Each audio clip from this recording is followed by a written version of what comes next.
All right, so in this video, I'm going to give my personal insight and my personal opinion on Daniel's case study and his life situation. So I've given my perspective as a psychologist. This is fully personal. And I basically am giving my opinion and my views here. So we have moved away from the professional perspective, and now I can actually rant. Right, Daniel, I want to say the following. This is not love. You don't love your wife, you don't love your mistress, and I'm sorry, but you don't love your kids either. The right course of action, in my opinion, in this situation would be to go to your wife, tell the truth, divorce her, do it in the most humane and ethical way possible. Make sure she's financially stable. Speak to her. Look at her reaction. Most likely, she will probably want to get a divorce. But once again, I don't know. It's your personal business. It's up to you. It's up to her to decide. But let's be realistic. If you've had over 20 plus years of a double life and you tell her that and she finds out you have had this affair and you've had this mistress and this child for years, it's highly likely that she will want to divorce you. But once again, anything can happen. I don't know. But speak to her, please. This is what I would do. But I can't say this is what I would do. I would never end up in this situation, Daniel. It's not about me. I just think this is the right thing to do. Okay? She deserves to know the truth. You've wasted years of her life, Daniel. And I'm sorry that's a crime, to waste so many years of a woman's life while she was looking after your kids and she didn't even know. It is a crime, Daniel, because she also could have had an affair. She also could have just said, you know, Daniel's not giving me enough attention. He's working or he's always busy and I'm just looking after the kids. So I'm going to go and find a lover on the side. She also could have done that, right? But most importantly, it's not fair on the kids. It's not fair on the two kids in your marriage. It's not fair on the kid that was born outside the marriage. That kid that was born outside the marriage never deserved that, by the way, either. He or she deserved to be born in a loving family, to witness a loving marriage where both parents love each other, take care of each other, and to have a healthy model of a family unit. That kid is now being brought up by a single mom, essentially. And no matter how many times you go visit that kid, he or she will still feel like they're being raised in a single family household, which essentially they are. And that's not fair, Daniel. It's not fair on the kid, right? So I personally believe you don't love the mistress, you don't love the wife, and you don't love the kids. And you also don't love yourself. So what I think the right course of action here is speak to your wife, tell her the truth, see what she says. Most likely, she will probably want to get a divorce. If she does, please divorce her in the most ethical, humane way possible. Make sure your kids and your wife are financially set. Please pay on time. Please make sure they have a house to live in, a roof above their head.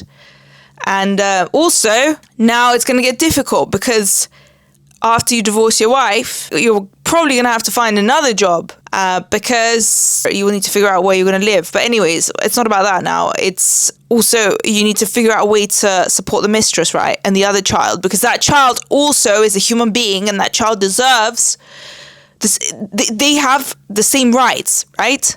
And once again, they are already traumatized by the fact that they're being raised by a single mom and they don't have a father that they see daily. They are already essentially, to some extent, traumatized. That is already trauma. On a subconscious level, I don't know their age once again. I don't know their age, but to some extent, they are already traumatized, right? You can't repair some of that damage, but what you can do is you can prevent further damage to be done. So I think you need to speak to the mistress as well. But Daniel, I'm going to be honest with you. I wouldn't go and live with the mistress either because I personally think you don't love her either. Because if you loved that mistress, you would have left your wife ages ago. And also you would have told your wife the truth. And you would have confided in your wife about the fact that you fell in love with someone and you love that person and you want to be with them. So you will divorce the wife that gave birth to 2 kids of yours, and you will do so respectfully, and you will tell the truth to the wife, right? I mean, I understand things happen in life. Anything can happen, right? People can fall out of love. People can fall in love. But choosing to engage in such deceitful misconduct, choosing to engage in this double life for over 20 years, choosing to betray not just your wife but those 2 kids, and then also to bring another life into this world, to make that other kid outside the marriage essentially, I can't use the word suffer because I don't have enough details, right? But choosing to traumatize them. Daniel, it's not fair. It's not fair. Once again, I'm not going to talk about the mistress because the mistress knew what she was doing, I presume. Probably. I hope so. You don't specify that in the email, and I didn't ask, but usually the mistresses know. In most cases, the mistresses know what they're doing. So she knew what she was doing. I'm sorry, but I have no sympathy for her. If she knew that you were married, and if she knew that you had a wife, well, she knew what she was doing. So, I'm sorry, it's her problem. What I'm worried about is that child that is being raised by the mistress, and I hope the mistress is giving him or her enough attention. But you need to go see that child, Daniel, and you need to spend time with that kid as well. And it shouldn't just be once a week. Ideally, more than once a week, because that child is now being raised in a single family household. But personally, Daniel, I think choosing to move in with the mistress and choosing to live with the mistress is also not right, because you don't love her either, Daniel. Once again, if you had loved the mistress, you would have left the wife ages ago. You would have been honest with the wife. You would have told the wife, look, I fell in love with this person. I want to be with them. And you would have found a way to be with the mistress. You would have divorced your ex-wife and you would have married the new lady. That would be the scenario if you'd actually loved the mistress. But you don't, because you've just decided not to take any action. To be honest, you've just decided that somehow the situation will resolve. It will only get resolved in a few hypothetical scenarios. Number 1, you tell the truth to everyone and you solve it yourself and you take action. Number 2, one of the stakeholders finds out, and I hope it's not the kids. I hope it's not the kids that find out first. Either your wife finds out, she files for the divorce. She basically owns you, right? And you guys will definitely not stay friends. To be honest, I don't even know if that's possible at this point to even stay friends, because the wife will probably feel a lot of resentment towards you and frustration as well, because you've been lying to her face for years, which makes sense. And hypothetical scenario 3, the mistress goes up to your wife and tells her everything, which is also possible, by the way. If you make her angry and if she gets upset and then your kids find out. And number 4, the kids, by the way, as you are not taking any actions, the kids are growing older and older every single day. Every single day. They're growing up. You already mentioned that the 2 kids in your marriage are essentially adults. So that is also a hypothetical scenario. They might find out from a friend. They might see you with the mistress. They might see stuff online. Nowadays, it's very easy to access and find things online. It could be rumors that someone might spread. Also, it's your ex-colleague or present colleague that you've had an affair with. So it could be someone at your work. It's a super risky situation. I think you need to break the cycle today. You need to, please, break it today. Also, in this way, you're going to set yourself free. And by the way, Daniel, after you solve all of that with the stakeholders, you need to do a lot of self-identity work. You need to work on your identity. Your identity is super fragmented right now. You've mixed up the roles. You're living different roles with different people. You've got different identities for different people. You've built them up. You've constructed them. And you've lost yourself, Daniel. You need to find your... I don't want to use the word find. You need to rebuild yourself again. Ideally, without any relationships. You need to enter therapy. You need to go into therapy. You need to figure out why you ended up in this situation, why you have been in this limbo for so many years. And you are traumatized yourself. You need to heal. You need to focus on your mental health. You need to see a psychiatrist because you've mentioned that you've had suicidal thoughts already. By the way, that's not love. Just like I said, it could be a dopamine addiction, but it's not love. Love is supposed to make you feel calm, at peace, and very, very safe. And you're not safe. And these emotional roller coasters of breaking up, making up, that's not love. Love is supposed to make you feel super safe, secure, and at peace. If you feel peace, then that's love. That's all I have to say here. If it feels like an emotional roller coaster, if it feels like a mess, it's not love. It could be anything. An addiction. It could be a dopamine volcano. It could be infatuation. It could be a sexual addiction. It could be anything, but that's not love. My friends, that is not love. We're going to talk about it. We need a separate video about what love is, because this generation needs to fucking learn it for once. I'm so tired of seeing young people mix up love with all of this. This generation needs to learn what love is. We have completely forgotten what love is. Everything is so sexualized nowadays. People have lost the plot genuinely. That is not love. You're not supposed to feel that way when it's true love. When it's true love, you will know it. I am tired of young people mixing it up and then suffering. Literally, I'm tired of seeing young people betraying their values, living in misalignment as a result. They lose themselves, they lose their identities, they fragment themselves to meet someone else's standards because they just can't beat this dopamine addiction. They can't fight the chemicals. It can be fought, guys. If there are people out there who have battled addiction successfully, who have given up heroin, I'm pretty sure every single one of us can learn to spot the difference between a dopamine addiction and real love. Anyways, this deserves a separate video. This video is already too long. Daniel, you know what to do. You know what to do. You've reached out. I'm very grateful for that. I'm deeply grateful. And I'm super, super grateful that you've entrusted me your case, but you've asked me for my personal insight as well. This is my personal insight. I really was holding myself in the psychology video. I really was holding it together. Apologies, everyone. My camera died as I was probably making a very crucial point. By the way, dear audience, if you want to hate on someone, please hate on me, but don't hate on Daniel or other guests. I've already said this about 1 billion times, but I don't want people to feel uncomfortable, especially if they have submitted a case study. And if we're looking at their life story and you're out here hating on them, please. If you really need someone to hate on me. I'm fine. I'm absolutely fine with any type of hate. I really don't care. You can say anything. Anyways, back to Daniel.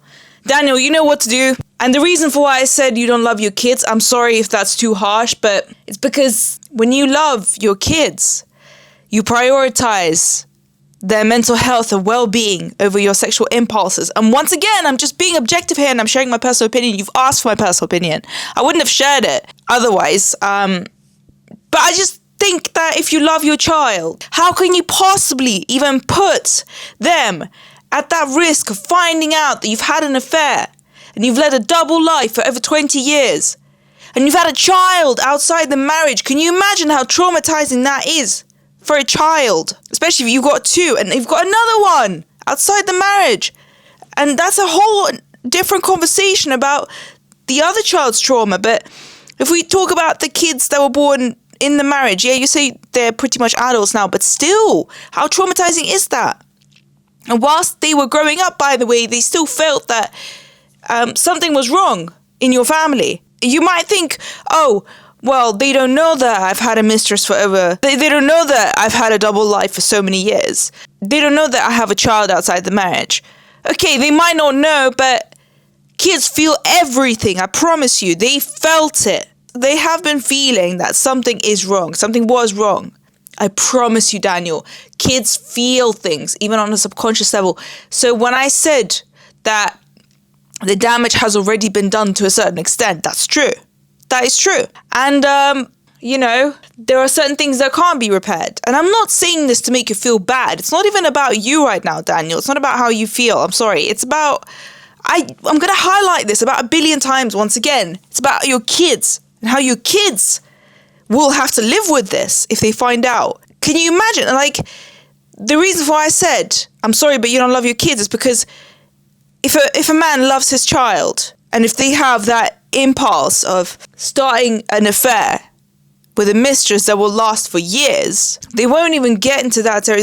They won't get to that point because they will never put their child's mental health and well-being at risk. Because if a child finds out this information, they're traumatized for life. I guarantee you that. They are traumatized. Their relationships will be affected. Their love life will be affected. They will have severe trust issues that probably won't even get fixed with years and decades of therapy. Because I'm sorry, if your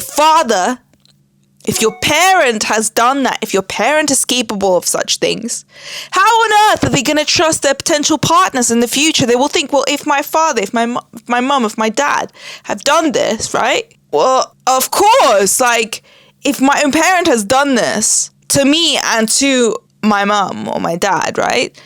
Then, like, any potential partner will definitely do this. And they will look at every potential partner through that lens, Daniel, for life. So it's not even just about Daniel right now, in his case. To any men or women out there watching this right now, if you are tempted to start an affair, I fucking beg you, please think about your kids. And yes, I'm going to fucking swear. I'm going to literally look at you in the camera. I'm going to swear at you. Think about your kids, please. Think about their trauma, how traumatized they will be for life. Think about your future relationship with your kids before you start doing things like this. Because how are they going to feel when they find out? And I promise you, even if you feel invincible right now under that influence of chemicals, even if you think that I will do everything to make sure they will never find out, there is still a risk of them finding out.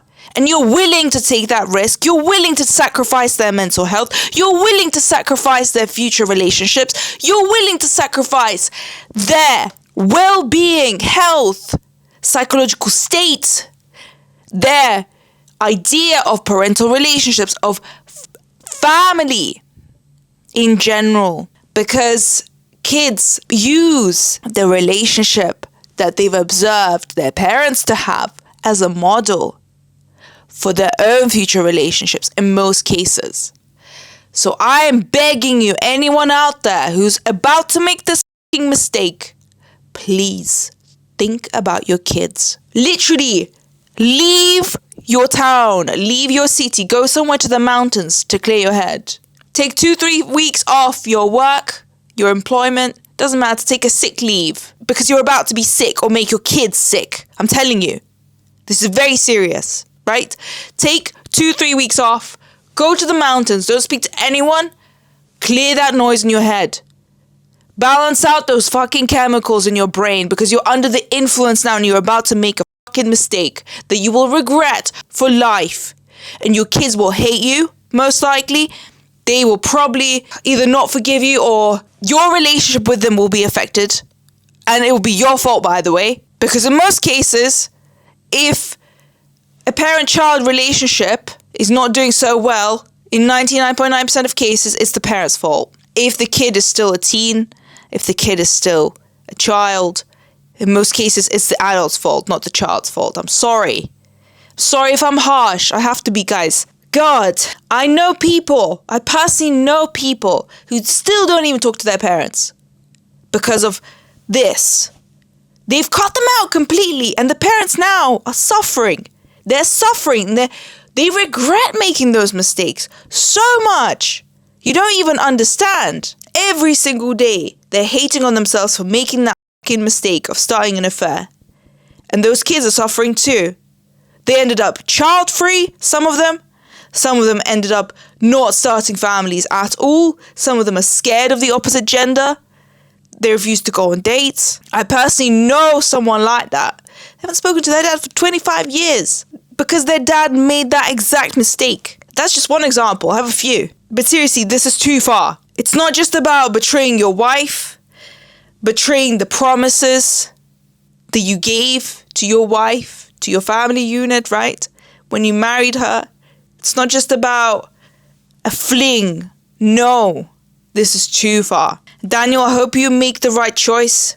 I hope you don't lose your kids and access to your kids. I hope you work on your identity. I hope you take a break. I think it's a good idea to stop dating for a while, to figure out what you actually want. Obviously, definitely enter therapy, 100%. See a psychiatrist, because if you have suicidal thoughts, that's severe. And once again, it's not love. You don't love your mistress. It's an addiction. Love will never cause you to have suicidal thoughts. Never. That's not love. Love will never lead you to suicidal thoughts. Anyone out there, apart from not just Daniel, anyone out there watching this now, if you're experiencing this, you're not experiencing love. Love will never make you feel unstable. Love will never make you feel like you're going crazy. That is not love. Could be anything but love. Anyways, I'm out. If anyone needs me, you've got my contacts, you've got my email. For any further case studies, please specify whether you want the psychological perspective or whether you want my opinion. Because guys, when I give my opinion, I have no filter, as you can probably tell. And I let myself go, big time. If you want just the psychological perspective, I'm going to be a professional. I'm not going to swear. I'm going to meet the guidelines, but I'm not going to be harsh. So, up to you. If you want both, that's fine. I'm doing all of this for free. I'm not getting paid for this. And just here to help people because I really don't want kids to be traumatized by stuff like this, because this can make irreparable damage to their psyche for life. So please, parents, before you make mistakes, before you do things like this, think about 1,000 times. Thank you. Thank you for watching.